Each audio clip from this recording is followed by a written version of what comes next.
सावळ्याची जणू सावली. पुढील भागामध्ये तिलोत्तमा घरी आल्यानंतर चंद्रकांत सांगतो, मला माहीत होतं की सावली गाते.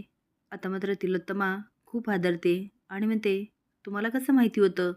चंद्रकांत सांगतो, भैरवीने गाण्याचा वसा देण्याचा कार्यक्रम ठेवला होता तेव्हा सारंगचा फोन आला होता आणि रेंज नसल्यामुळे मी बाजूला गेलो आणि तेव्हा मला सावली गातानी दिसली.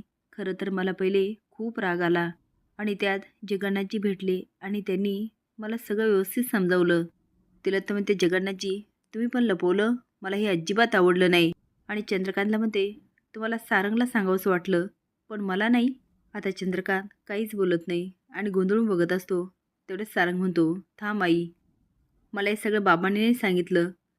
तेव्हा तिलोत्तम विचारते, मग कोणी सांगितलं? तो विठ्ठलाने, साक्षात विठ्ठलाने सांगितलं. आता मात्र सगळे गोंधळून बघत असतात आणि म्हणतात, विठ्ठलाने? तिलोत्तम म्हणते, सारंग तू काय बोलतोस? तुला तरी कळतंय का? सारंग म्हणतो, हो आई, मला देवाने सांगितलं. सावली शॉक म्हणते, देवा? आता मात्र तिलोत्तमा तारावर भडकते आणि म्हणते, तुझं काय? तू का लपवलंस? तू तर कधीच सुप्रसिद्ध गायिका नव्हती, तुला गाताच येत नाही, पण तू हे कबूल नाही केलं की तुला गाता येत नाही. तुझ्यासाठी ही पोरगी गाते, तुझ्या मागे उभा राहून. सारंग सावलीकडे बघतो, त्याला तिची खूप कीव येते, कारण या सगळ्यामध्ये सावलीची काही चूक नसते. तिलोत्तमा ताराला म्हणते, म्हणून हा खोटारडेपणा मला माझ्या घरात चालणार नाही. त्यामुळे सोहम, तुझ्या बायकोला तिच्या घरी घेऊन जा प्लीज. सोहम म्हणतो, अगं पण मॉम. सगळे बोलायचा प्रयत्न करतात पण तिलोत्तमापुढे कुणाचाही शब्द फुटत नाही. तारा रडत असते. सावलीला तिची खूप कीव येते. तारा म्हणते, सावली आता काय करायचं गं? तेवढ्या सोहम म्हणतो, चल तारा. तारा म्हणते, सोहम. सोहम म्हणतो, एवढी मोठी चूक केली त्याची शिक्षा तर भोगायलाच पाहिजे. इकडे भैरव मात्र फेकाफेक करत असते. तिला सारखं आठवतं सारंग बोललेला आणि जगन्नाथ तिचा हात धरून तिला स्टेजवर घेऊन जातो. जेव्हा भैरव म्हणते, बास बास करा हे. सावली तू हे मुद्दाम केलंस ना?